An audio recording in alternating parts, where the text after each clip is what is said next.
क्योंकि हमारे पास मैं थोड़ा स्टडी टाइप का लूँगा, जो आप अपेक्षा ना करें कि एकदम वो संदेश की तरह।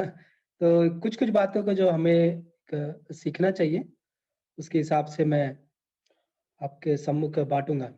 तो पिछले सप्ताह हमने जो देखे थे, क्या हम एक बार फिर से उसको दोहरा सकते हैं, ताकि हम जान सकें, या ताकि हमें याद रह सके कि हमने पिछली बार क्या सीखा था? कोई कुछ बता सकता है क्या? या फिर मैं ही उसको रिपीट करूँ?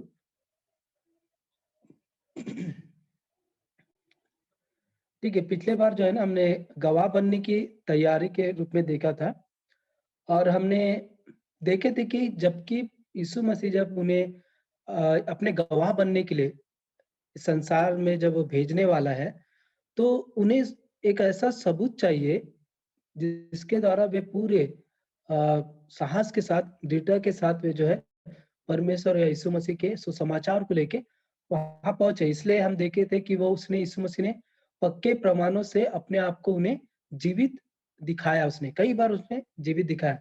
वो 40 दिन तक उनके साथ रहा, है ना? परमेश्वर के राज्य के बारे में उनसे बातें की। तो मृत्यु के बाद, जी उठने के बाद वो 40 दिन तक उनके साथ था, और लगभग 11 लोग जो थे उनको वो दिखाई दिया, मतलब 11 समय में, और कई 500, एक जगह 500 से भी अधिक लोगों को यीशु मसीह दिखाई दिया था, है ना? तो ये सब सबूत उसने प्रमाणों को दिखाया, ताकि जो चेले जो है, जो पूरे पूरे साहस के साथ, पूरे विश्वास के साथ उस वचन को बाँट सके। फिर हमने देखा था कि परमेश्वर के राज्य और कलीसिया के बीच में क्या अंतर है ना? उस बात को हमने देखा था। हमने ये भी देखा था कि पानी का बपतिस्मा और पवित्र आत्मा के बपतिस्मा में क्या फ़र्क है? तो मैं उसको रिपीट नहीं करूँगा, बस याद दिला रहा हूँ आपको। और उसके बाद फिर हमने देखा था कि जो पवित्र आत्मा का बपतिस्मा है, वो कितना ज़्यादा महत्वपूर्ण है। ख़ास करके जब प्रेरितों के काम हम दूसरे अध्याय में आएँगे, वहाँ से हमने देखे थे कि जो पवित्र आत्मा वो सदा के लिए वो आएगा, और सदा के लिए हमारे साथ रहेगा। वो हमारे उद्धार के समय हमें मिलता है, और ये आंतरिक होता है, और सारे विश्वासी को मिलता है, मतलब जो विश्वास करता है उनको मिलता है। और यह एक छाप के रूप में हमें मिलता है, एक छाप के रूप में हमें मिला है। तो इन बातों को हमने पिछले सप्ताह देखे थे। आज हम दूसरे अध्याय में आएँगे, और दूसरे अध्याय के हम लोग 13 पद तक ही देखेंगे, है ना? अ, उसके बाद हम अगले बार भी देखेंगे, ठीक है? तो इस अध्याय में हम ये देखेंगे कि जैसे कि यीशु मसीह के जाने के बाद जो सभी जो चेले थे, वे एक जगह पे एकत्रित थे, ठीक है? अगर आप पहले अध्याय उसका 1 का 15 पढ़ेंगे, तो वहाँ लिखा है कि लगभग 120 चेले वहाँ पे एकत्रित थे, है ना? वे संगति कर रहे थे, प्रार्थना में लगे हुए थे, और पवित्र आत्मा के का इंतज़ार कर रहे थे, आने का इंतज़ार कर रहे थे। और यह वही दिन है, ये जो पेंटेकुस्त का जो दिन है, पहले पद में लिखा है, आप अपनी बाइबल को निकाल सकते हैं, दूसरे अध्याय का पहला पद। तो यहाँ पे है कि जब पेंतेकुस्त का दिन आया, तो वे सब एक जगह पे इकट्ठे थे, ठीक है? तो यह पेंतेकुस्त का पर्व था, है ना? पर्व का दिन था, ये जो पर्व जो था वो कटनी के पर्व के बाद आता था, ठीक है? 50वां दिन के दिन में इसको पेंटेकोस्ट का दिन कहते हैं। मैं पूरा एक-एक डिटेल में नहीं जा रहा हूँ कि पेंटेकोस्ट का मतलब क्या होता है शब्द का, नहीं तो बहुत लंबा जाएगा, ठीक है? तो और इसी पर्व को मनाने के लिए क्या हुआ था, सारे जगह से, सारे अलग-अलग जगह से यहूदी लोग यरूशलेम आए थे, ठीक है? अलग-अलग जगह से हम आगे देखेंगे कि कितने जगह से जो लोग जो है अलग-अलग वहाँ पे यरूशलेम में वो पर्व मनाने के लिए आए थे, ठीक है? अब हम देखते हैं कि दूसरे अध्याय से हम पढ़ेंगे, दूसरे पद में लिखा है, तब एकाएक आकाश से बड़ी आंधी की सी सनसनाहट का शब्द शब्द हुआ, और उससे सारा घर जहाँ वह बैठे थे गूंज गया, और उन्हें आग की सी जीभें फटी दिखाई दी, और उनमें से हर एक पर आकर ठहरी। वे सब पवित्र आत्मा से भर गए, और जिस प्रकार आत्मा ने उन्हें बोलने की सामर्थ्य दी, वे अन्य अन्य भाषा में बोलने लगे, ठीक है? तो ये मेरे प्रिय, ये जो यहाँ पे जो है पवित्र आत्मा का जो आना है, वो कुछ अलग ही तरीके से दिखाया गया है ना? यहाँ पे हम देखते हैं कि उन्होंने आंधी का शब्द सुना, उन्हें दिखाई दिया और उन्होंने उसका अनुभव किया, अर्थात वे अन्य मतलब दूसरी भाषाओं में वे बोलने लगे। क्योंकि पुराने नियम में जब भी पवित्र आत्मा, जैसे मैंने कहा भी था कि हर किसी को मिलता नहीं था, है ना? सिर्फ परमेश्वर उन्हीं को देता था जिनको जिनको वो चुनता था उसके कुछ खास कार्य करने के लिए। और वो पवित्र आत्मा क्या था, काम खत्म होने के बाद वापस चले जाता था। लेकिन यहाँ पे हम देखते हैं कि जितने चेले वहां पे बैठे थे उन सब के ऊपर आया और उस लोग दिखाई दिया उन्हें, है ना? वे सुने और उसका अनुभव कि वे बोलने लगे, अन्य भाषा में वे बोलने लगे। और ऐसा ही जो ये जो प्रदर्शन है, वो 3 और जगह में हम देखते हैं। जैसे कि आप वहाँ पे देखिए, पहला जो प्रदर्शन था, वो पूरे चेलों पर जो लगभग 120 थे, उनके ऊपर आया था, है ना? फिर उन्होंने देखा, सुना, देखा और अन्य भाषा में बोले। फिर बाद में हम देखते हैं कि दूसरा जो उसका प्रकाशन है, वो प्रेरितों के काम 8वें अध्याय 14 से 17 में। अब मैं चाहता हूँ कि हम उसको खोल के पढ़ें, मैंने इसलिए कुछ पदों को ही वहाँ पे रखा है। आप निकालिएगा 8वां अध्याय 14 और 17। अब मैं निवेदन करूँगा, अगर आप पढ़ेंगे तो मुझे लगेगा कि मेरी आवाज़ आप सुन पा रहे हैं और दिक्कत नहीं है। 8 का 14 और 17 वहाँ पे आप देख सकते हैं। 14 से 17 ना? 14 से 17। जब प्रेरितों ने यरूशलेम में थे सुना कि सामरियों ने परमेश्वर का वचन मान लिया है, तो पतरस और यूहन्ना को उनके पास भेजा। उन्होंने जाकर उनके लिए प्रार्थना की कि पवित्र आत्मा पाए, क्योंकि वह अब तक उनमें से किसी पर न उतरा था। उन्होंने तो केवल प्रभु यीशु के नाम में बपतिस्मा लिया था। तब उन्होंने उन पर हाथ रखे और उन्होंने पवित्र आत्मा पाया। जी। दूसरा आप पढ़िएगा। यहाँ पे हम देखते हैं कि सामरिया के जो ग्रुप के लोग हैं, उनके ऊपर आया, है ना? फिर तीसरा जो है 10वां अध्याय प्रेरितों का काम 10वां 44 और 48 में हम पढ़ेंगे। पतरस ये बातें कह ही रहा था कि पवित्र आत्मा वचन के सब सुनने वालों पर उतर आया, और जितने खतना किए हुए विश्वासी पतरस के साथ आए थे, वे सब चकित हुए कि अन्य जातियों पर भी पवित्र आत्मा का दान उड़ेला गया है, क्योंकि उन्होंने उन्हें भांति भांति की भाषा बोलते और परमेश्वर की बड़ाई करते हुए सुना। इस पर पतरस ने कहा, क्या कोई जल को रोक सकता है कि ये बपतिस्मा ना पाए? उन्होंने हमारे समान पवित्र आत्मा पाया है। और उसने आज्ञा दी कि उन्हें यीशु मसीह के नाम में बपतिस्मा दिया जाए। तब उन्होंने उससे विनती की कि वह कुछ दिन और उनके साथ रहे। जी, जी। तो यहाँ पे हम देखते हैं अन्य जाति कौन? हम जैसे लोग, हम जो उस यहूदी जाति के नहीं है, हम जो अलग हैं। तो ये हमारे ऊपर जो पवित्र आत्मा है, ठीक है। आखिरी जो है प्रेरितों के काम 19 का 1 से 9 तक। और जब अपोलोस कुरिन्थिस में था, तो पौलुस ऊपर से देश से होकर इफिसुस में आया और कई चेलों को देखकर उनसे कहा, क्या तुमने विश्वास करते समय पवित्र आत्मा पाया? उन्होंने उससे कहा, हमने तो पवित्र आत्मा की चर्चा भी नहीं सुनी। उसने उसने उनसे कहा, तो फिर तुम किस का बपतिस्मा लिया? उन्होंने कहा, यूहन्ना का बपतिस्मा। पौलुस ने कहा, यूहन्ना ने यह कहकर मन फिराव का बपतिस्मा दिया कि जो मेरे बाद आने वाला है उस पर, अर्थात यीशु पर विश्वास करना। यह सुनकर उन्होंने प्रभु यीशु के नाम का बपतिस्मा लिया। और जब पौलुस ने उन पर हाथ रखे, तो उन पर पवित्र आत्मा उतरा और वे भिन्न भिन्न भाषा बोलने और भविष्यवाणी करने लगे। ये सब लगभग 12 पुरुष थे। और वह आराधनालय में जाकर 3 महीने तक निडर होकर बोलता रहा और परमेश्वर के राज्य के विषय में विवाद करता और समझाता रहा। जी, परंतु तो यहाँ जब पे हम कितनों देखते ने हैं कि कठोर थैंक यू पंकज भाई। तो यहाँ पे हम देखते हैं कि जो यूहन्ना के जो शिष्य थे, उनके ऊपर पवित्र आत्मा आता है और वे क्या होते हैं, अलग अलग भिन्न भिन्न भाषा बोलते हैं, है ना? तो देखिए ये 4 जगह है जहां पे हम देखते हैं कि खास करके ये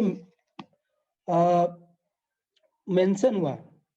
तो हमें ये सोचने की ज़रूरत है कि ये क्यों ज़रूरी था कि ये 4 जो अलग ग्रुप के लोगों को इस बाइबल में इस प्रकार से दर्ज किया गया है। ये जो प्रदर्शन है 4 अलग-अलग भागों में, इसको बाइबल में दिखा गया है। फिर आप देखिए इसके बाद में हम कहीं इस प्रकार के पद को या घटना को नहीं देखते हैं कि पवित्र आत्मा आया और वे अन्य-अन्य भाषा में बोलने पड़े।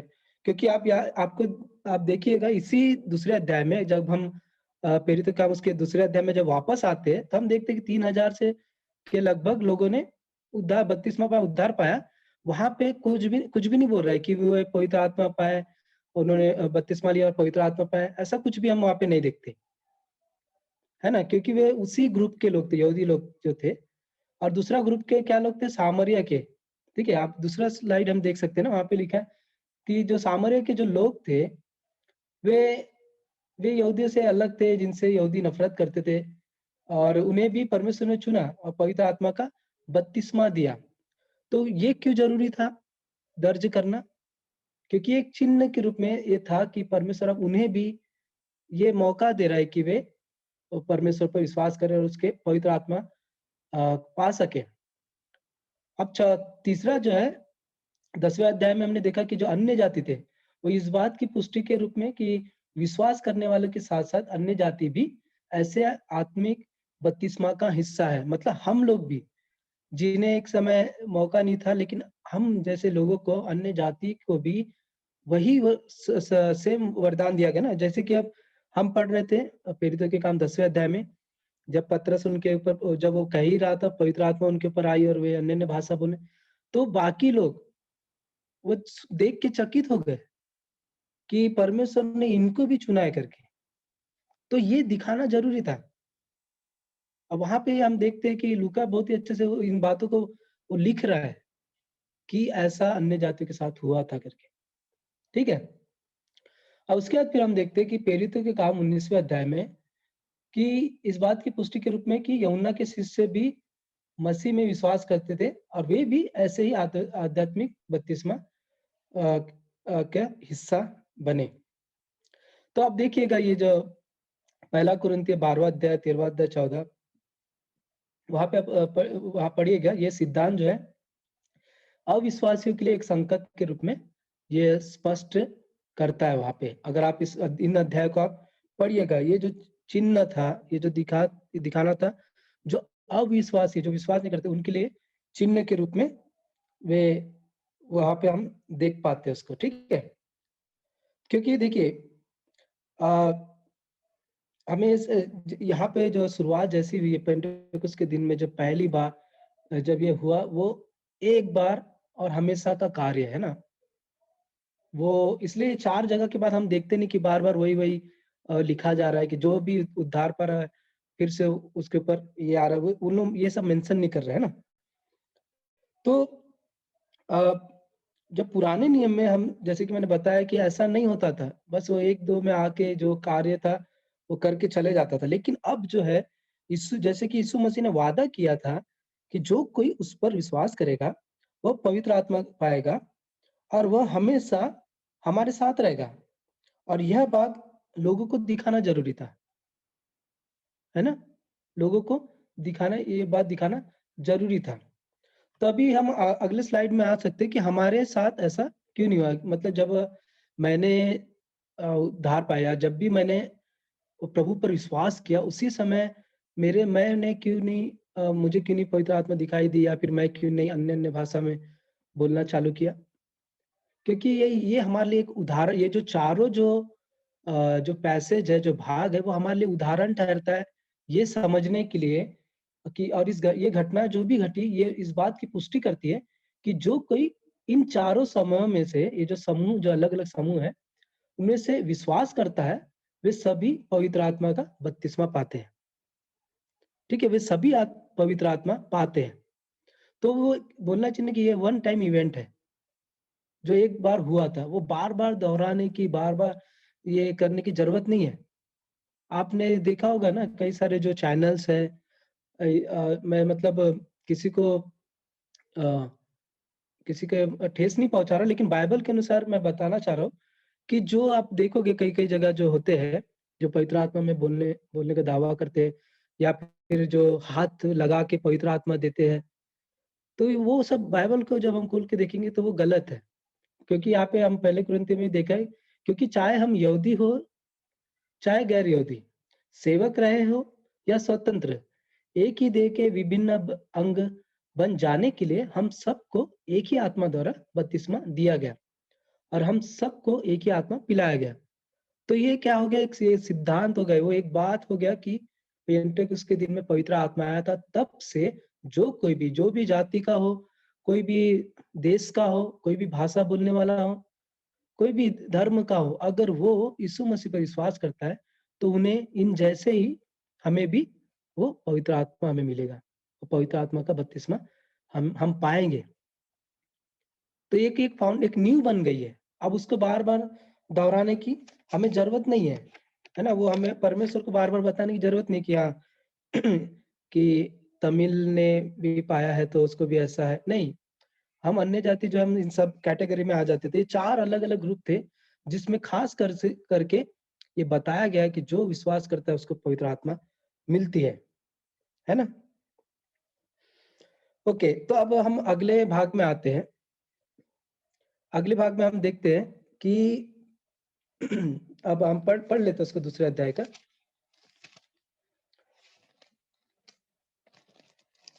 उसके बाद हम 5 पद से पढ़ते हैं।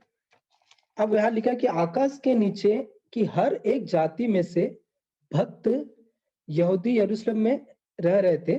जब यह शब्द हुआ तो भीड़ लग गई और लोग घबरा गए, क्योंकि हर एक को यही सुनाई देता था कि वे मेरी ही भाषा में क्यों बोल रहे हैं। ठीक है मेरे प्रिय, तो यहाँ पे अब देखिएगा, मैं प्रश्न रखना चाहता हूँ कि हम यहाँ पे जब वो पवित्र आत्मा पाए थे तो वो अन्य भाषा में बोले थे, है ना? तो अब हमें ये पूछना है कि हम अन्य भाषा में क्यों नहीं बोलते? ये प्रश्न मैं रखा था। और यहाँ लिखा भी है कि जबकि अन्य भाषा में बोलने का वरदान वास्तव में एक वरदान था जो कुछ शुरुआती विश्वासियों के पास था। यह वरदान अब समाप्त हो गया है। विश्वासियों को आज अन्य भाषा में बोलने का वरदान नहीं मिलता है। ठीक है, आध्यात्मिक वरदान है, भविष्यवाणी करने का वरदान है, चमत्कार करने का वरदान है, अन्य भाषा में बोलने का वरदान है। ये ऐसे समय के लिए थे जब जब परमेश्वर के ज्ञान का आधा ही भाग मौजूद था। अर्थात जब परमेश्वर को कुछ बातें कहना था या कुछ और जो रहस्य खोलना था और कुछ भी अपनी बातों को कहलाना था, तो ये भविष्यवाणी का, अन्य भाषाओं का ये इसका इस्तेमाल वो करता था। ठीक है, लेकिन अब क्या हो गया? अब हमारे पास बाइबल है जिसमें परमेश्वर के पूरे ज्ञान, यानी कि जो कुछ परमेश्वर हमें बताना चाहता था या चाहता है, वो सब हमें बाइबल में मिलता है। तो अब हमें क्या है, वो भविष्यवाणी की जरूरत नहीं। अभी परमेश्वर क्या, ये जो इसको साइन गिफ्ट कहते हैं ना, ये जो चमत्कार करना, भविष्यवाणी करना, अन्य भाषा में बोलना, ये सब जो था वो एक साइन गिफ्ट, मतलब एक एक चिन्ह के रूप में। चिन्ह के रूप में ये था। तो ये सब क्या है, एक बुनियादी वरदान थे जो जो प्रेरितों के जो लोग थे समय काल में, उस समय के लिए बहुत ही, जब नया चर्च बना था, जब बाइबल परमेश्वर के वचन को लिखा नहीं गया था, तब के लिए ये सब जरूरी था। लेकिन अब क्या है, परमेश्वर ने हर एक बातें, ऐसी कोई बात नहीं जो परमेश्वर भूल गया है ना? इसलिए हमें भविष्यवाणी की जरूरत नहीं है, हमें अन्य भाषा में बोलने की जरूरत नहीं, क्योंकि परमेश्वर ने जो बातें उसे कहना था उसने इस 66 किताब में लिख के रख दिया है। परमेश्वर ऐसा नहीं है कि अभी कई लोग जो भविष्यवाणी करते हैं, जो ये करते हैं, तो क्या परमेश्वर कुछ भूल गया था मेरे जीवन में बताने के लिए, जो अभी भी कई लोगों को इस्तेमाल कर रहे हैं? तो ये हमें देखना है कि आप पढ़िएगा उसको ना, हम आगे हम देखेंगे। पहला कुरिन्थियों में भी कहता है कि बहुत ही अच्छे से पौलुस जो है इन बातों को देखता है। हम पीछे आप स्लाइड लाना, पहले हम इसको देख लेते हैं ना। तो यहाँ पे क्या हो रहा है देखिए, जो अभी आज के लोग जो दावा करते हैं कि हमें पवित्र आत्मा मिली है तो हमें पवित्र आत्मा में बोलना चाहिए, अगर नहीं बोल रहे तो हम पवित्र आत्मा नहीं पाए हैं या फिर हमारा उद्धार नहीं हुआ है, तो हमें यहाँ पे देखने की जरूरत है कि पवित्र आत्मा में बोलने का अर्थ क्या है, और पवित्र आत्मा जो अन्य जो भाषा वो है क्या, है ना। यहाँ सबसे पहला जो इसका जो प्रदर्शन है वो ये है, पेंटेकोस्त के दिन के समय में वहां क्या लिखा है, वे सब घबरा गए थे बोले, जितने भी आप 9 पद से आप गिनिए एक बार, आपको मतलब थोड़ा होमवर्क करते हैं 9 पद से आप पढ़िए, 9 से लेके 11 तक पढ़िए, कितने वहां पे देश, कितने देश के लोग आए थे, कितने जगह के लोग आए थे, आप मुझे बताइए एक बार पढ़ के। 9 से लेके 11 पद तक आप पढ़िए, अब बताइए मुझे लगभग कितने देश वहां पे हैं। 13 लोग, 13 देश के। अच्छा, एक बार हम गिनते में, है ना, मेरे साथ। जब हम जो पारथी एक, आप फिर मेदी और एलामी, मेसोपोटामिया कितना के 4 ना, यहूदिया 5, कप्पदूकिया 6, पिंतुस 7, आसिया 8, फ्रिगिया 9, पंफुलिया 10, मिस्र 11, लीबिया 12, और देश के कुरेन के आसपास, कुरेन भी हम गिनेंगे तो कितना हो गया, 14।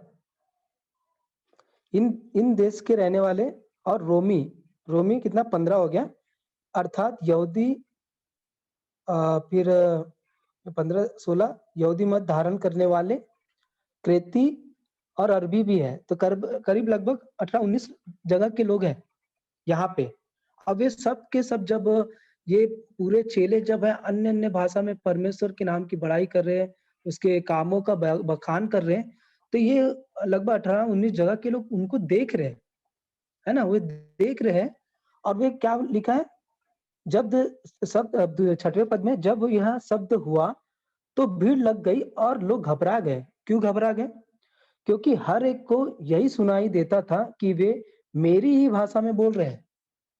अगर हम अभी का समय की बात करें तो हमारे भारत में ही कितने सारे भाषा के लोग हैं, है ना, तमिल है, मलयालम है, हिंदी है, मराठी है ना, उर्दू है, और भी आपको कितने जितना भी भाषा है आप जोड़िए।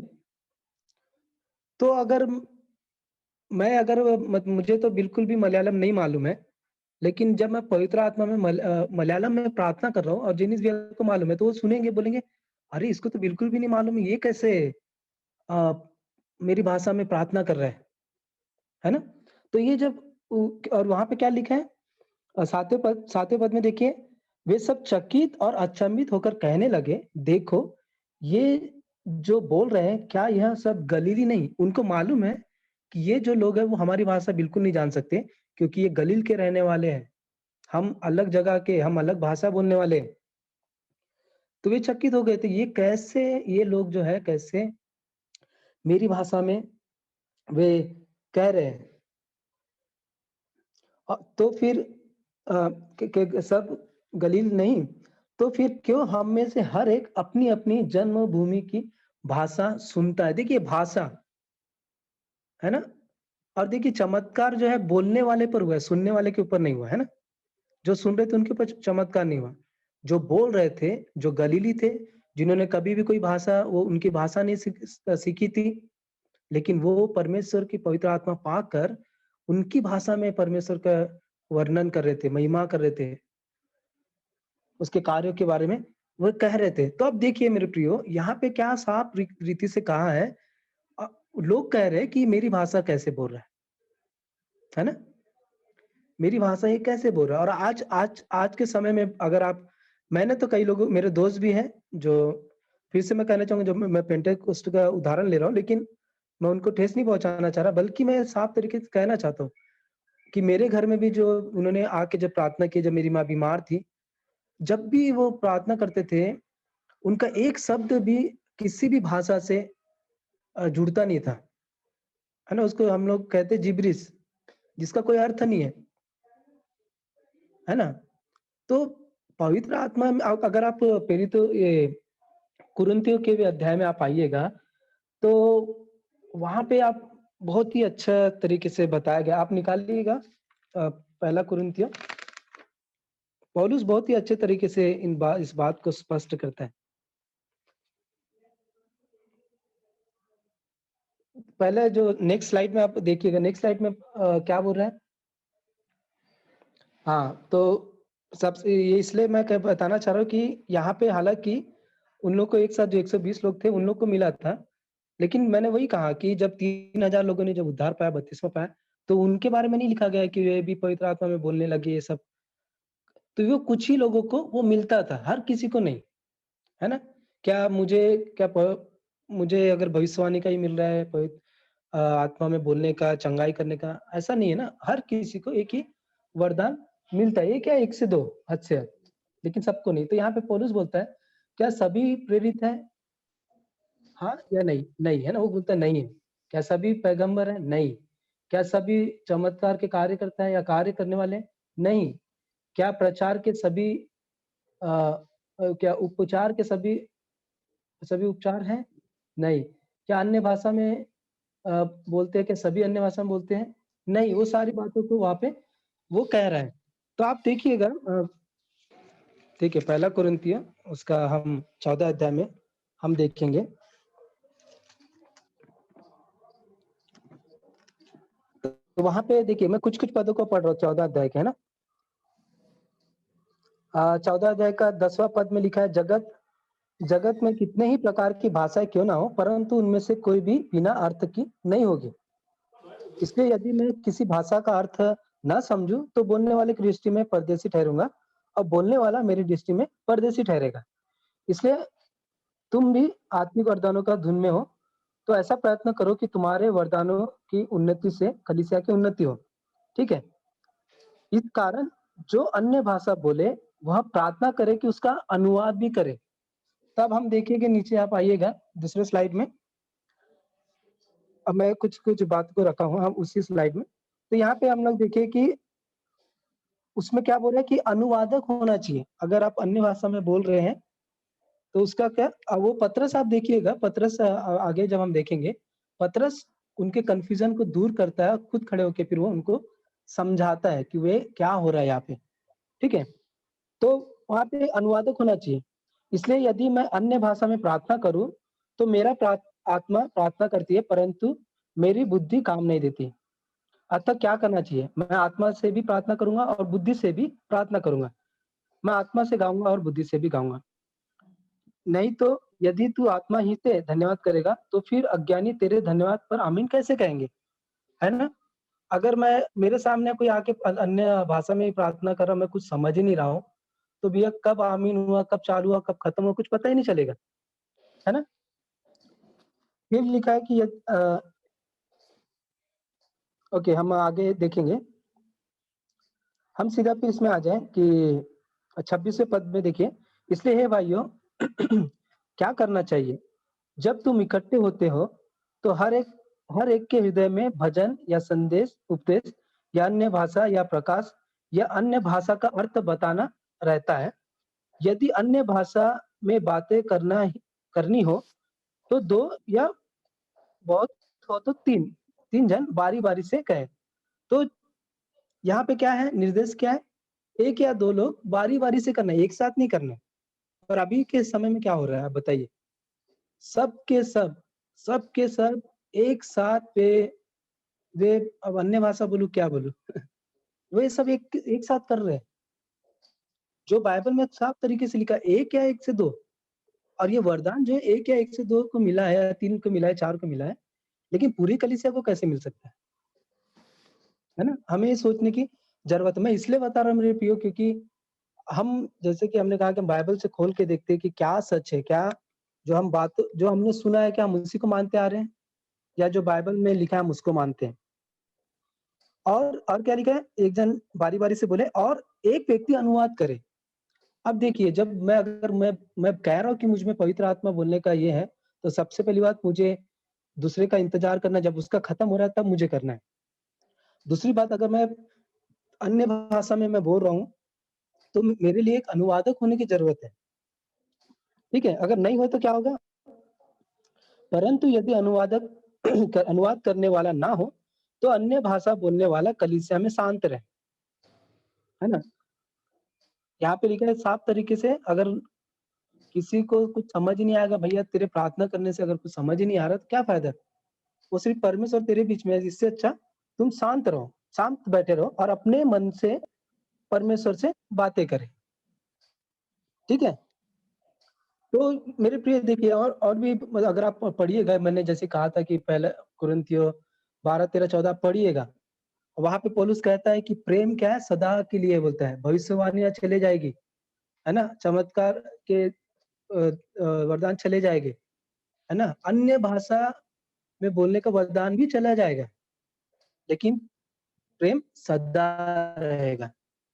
तो यही बात है मेरे प्रियो कि ये जो जो चिन्ह थे, ये जो अन्य भाषा में बोलने के जो वरदान थे, वो कुछ समय के लिए था। उसके बाद हम नहीं देखते कि इस भाषा के बारे में, है ना? तो ये क्यों था? ये एक चिन्ह के रूप में दिया गया था। लेकिन बड़े दुःख के साथ हम देखते हैं कि अ, जो आज के जो कलीसिया में जो हो रहा है, मतलब खास के, तो वही हम यही सोचते हैं ना।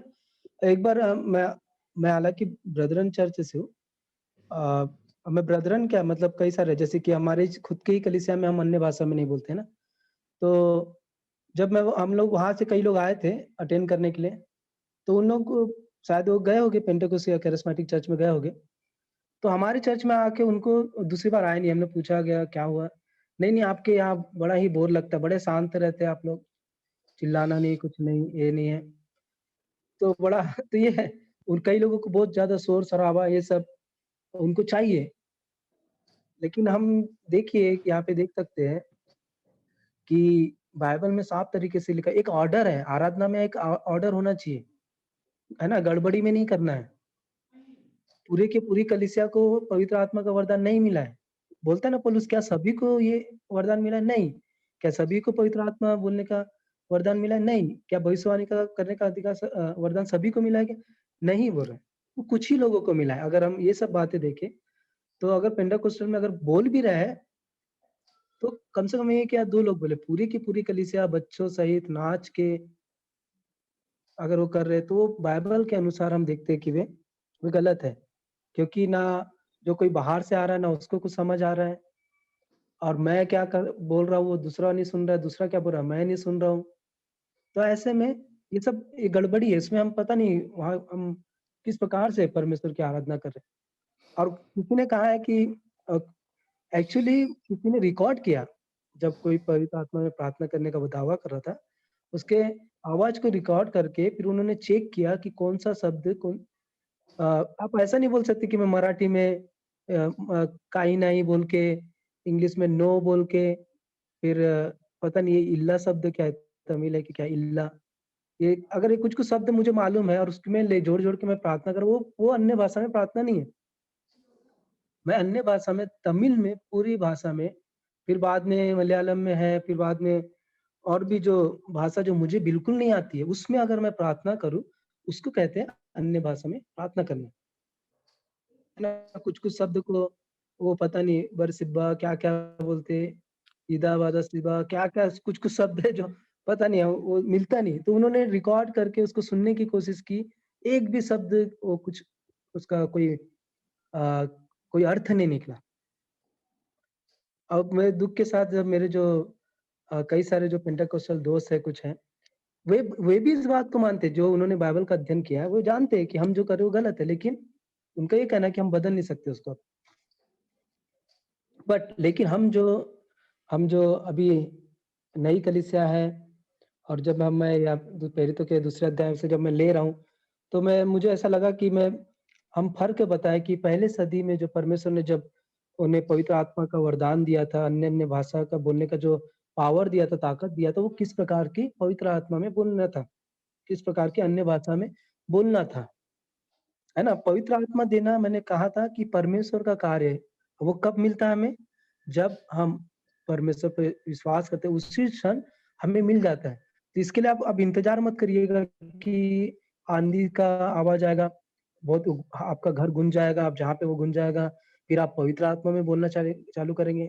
नहीं, उसका कोई इंतज़ार करने की ज़रूरत नहीं है, क्योंकि मैंने कहा था, वो हमारे लिए एक चिन्ह के रूप में था कि जो विश्वास करेगा वो पवित्र आत्मा पाएगा। बस, है ना? और दूसरी बात, परमेश्वर ही इसको यीशु मसीह है जो पवित्र आत्मा देता है, लोग नहीं, है ना? कई लोग छू के पवित्र आत्मा पाओ करके बोलते हैं, फिर ढकेल देते हैं, फिर लोगों को लगता है कि पवित्र आत्मा आ गई है। अब जो जिसको मेरे मतलब आप देखिएगा अगर मेरे ऊपर कोई पवित्र आत्मा देने आ रहा है, अब मैं उसको शर्मिंदा भी नहीं करना चाहता, तो मैं अगर वो मुझे धक्का दे रहा है तो मैं गिर के जो भी थोड़ी देर सो जाऊँगा, ताकि चलो भैया निपट जाए कैसे भी। मेरे मेरे जब मेरी माँ के लिए जब प्रार्थना करने के लिए आया तो एक पेंटेकोस्टल जो पास्टर था, उस समय हमें कुछ मालूम नहीं था, हम बहुत ही नए विश्वासी थे।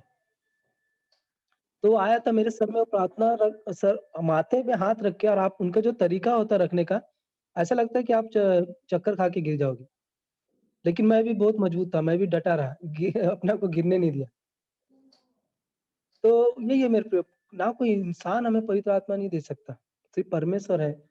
और ये पवित्र आत्मा पाना हमारे ऊपर है, अगर हम सच्चे दिल से यीशु मसीह पे विश्वास करते हैं, उसी समय हम पवित्र आत्मा पाते हैं। अब दूसरी बात, ये जो पवित्र आत्मा में बोलने का जो वरदान है, वचन के अनुसार क्या लिखा है, वो सब समाप्त हो जाएगा।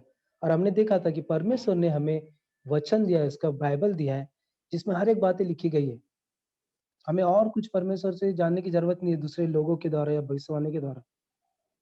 अगर कोई भाषा बोलने का दावा करता है, तो वो हर एक भाषा में, अब जैसे कि उदाहरण के लिए जेनिस भैया जो हैं, उनको हिंदी आती है, इंग्लिश आती है, मलयालम आता है, कन्नड़ा आता है, और एक आध भाषा आती होगी ना भैया आपको? 4-5 भाषा? हाँ, आते आते तो मलयालम, और हमें कन्नड़ा। हाँ, और कोई भाषा फिर जोड़ना मैं भूल गया। कन्नड़ा, मलयालम, तेलुगु समझता हूँ, तुलु, कम से कम आपको बस 6-7 भाषा तो आती है आपको। ये 7 भाषा आते हैं। अब जेनिस भी अगर ये सब भाषा में प्रार्थना करेंगे तो क्या उसको अन्य भाषा कहेंगे क्या, बताइए आप? उसको नहीं कहेंगे, है ना? क्योंकि उनको मालूम है, वो सीखे हैं, वो जानते हैं, समझते हैं। लेकिन मैं, जो मुझे मलयालम नहीं मालूम है, तमिल नहीं मालूम है, तेलुगु नहीं मालूम है, कुछ भी, और मैं उसमें करूँ तो उसे कहेंगे पवित्र आत्मा में प्रार्थना करना। और पवित्र यहाँ पे लिखा है, 19 जगह के लोग कह रहे थे कि हम कैसे अपनी मातृभूमि में इनको प्रार्थना करते सुन रहे करके। अगर मैं मराठी है तो मैं मराठी में सुन रहा हूँ, अगर आप तेलुगु है तो आप तेलुगु में सुन रहे, तमिल है तो तमिल में सुन रहे, तो उसको कहते हैं पवित्र आत्मा में प्रार्थना करना। ठीक है, तो ये बस एक स्टडी के रूप में एक क्लियर करना चाह रहा था कि क्यों ऐसा हुआ था, अभी क्यों नहीं होता, हम हमारे साथ ऐसा क्यों नहीं हो रहा, और हम क्यों पवित्र आत्मा में क्यों नहीं बोलते हैं। ये आप देख सकते हैं वचन में किस प्रकार से, आप पढ़िएगा फिलिप्पियों का पहला कुरिन्थियों 12-13 अध्याय, वहाँ पे बहुत ही अच्छे से पौलुस उन्हें समझाता है वरदानों के बारे में, है ना? पूरे पूरे वरदानों के बारे में। तो मैं आशा रखता हूँ कि आपको समझ आया है ना? और ये हमारे मसीह जीवन के लिए भी ज़रूरी है कि हम इन सारी बातों को जानें, और ताकि अगर कल चल के कोई पूछे, तो हम जवाब दे सकें कि हम ऐसा क्यों नहीं करते, या हम क्यों अन्य भाषा में हम नहीं बोलते, क्योंकि हमें आता नहीं है, क्योंकि वो वरदान हमें नहीं मिला, है ना? और एक ही हमारे कलीसिया का ही कोई था, तो उसने कहा था कि जब मैं गए थे तो मुझे आता नहीं था कैसे क्या प्रार्थना करें, तो मुझे वो सुनाते थे कि तू इतना दिन हो गया, इतना महीना हो गया, तेरे को प्रार्थना करना नहीं आता है, ऐसा-वैसा। तो वो उनको खुश करने के लिए या उनके डर के मारे उसने भी चालू कर दी, जैसा वो करते वैसा करना। तो वो खुद ही मानती थी कि मुझे कोई पवित्र आत्मा में मैं नहीं करती थी, वो तो मैं ज़बरदस्ती करती थी, है ना? तो हमें ये सब एक अच्छे मसीह होने के नाते ये सारी बातें, जानकारी जो है होना हम सभी के लिए ज़रूरी है। छोटी सी प्रार्थना करके फिर हम समाप्त करेंगे। दयालु पिता परमेश्वर, धन्यवाद प्रभु जी अ, इस इन वचनों के लिए प्रभु जी। हाँ प्रभु जी, आपने हम जैसे लोगों को भी चुना दयालु पिता, और प्रभु जी आपने हमें भी परमेश्वर पिता वो पवित्र आत्मा दी है, उस पवित्र आत्मा की सामर्थ्य दी है प्रभु जी। और प्रभु जी जिस प्रकार से प्रभु जी हम आगे देखेंगे प्रभु कि कैसे जो चेले पवित्र आत्मा की सामर्थ्य पाके वे जगत को ऊपर नीचे कर देंगे प्रभु जी, उल्टा-पुल्टा कर देंगे दयालु पिता, आपकी आपकी पवित्र आत्मा के सामर्थ्य में प्रभु जी। प्रभु जी वही पवित्र आत्मा आपने हमें भी दिया है दयालु पिता। हमारी भी मदद करे दयालु पिता कि हम अ, उसी सामर्थ्य में हम आपके कार्य को कर सके दयालु पिताजी। धन्यवाद प्रभु जी आपके उन वचनों के लिए जो हमें हमेशा मार्गदर्शन करते हैं सही चुनाव के लिए प्रभु जी, सही बातों के लिए।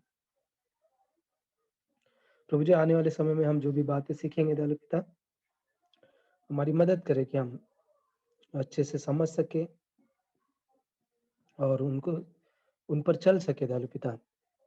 हम आगे आने वाली बातों को हम सारी बात जो भी अध्ययन है प्रभु जी सबको आपके हाथ में सौंपते हैं प्रभु जी। हमारे मन को, हृदय को आप खोले ताकि हम आपकी बात, आपकी आवाज को सुन सके प्रभु जी। फिर से एक बार सारी बातों को आपके हाथ में सौंपते हैं। प्रार्थना हमारे उद्धारकर्ता यीशु मसीह के नाम से मांगते हैं, आमीन।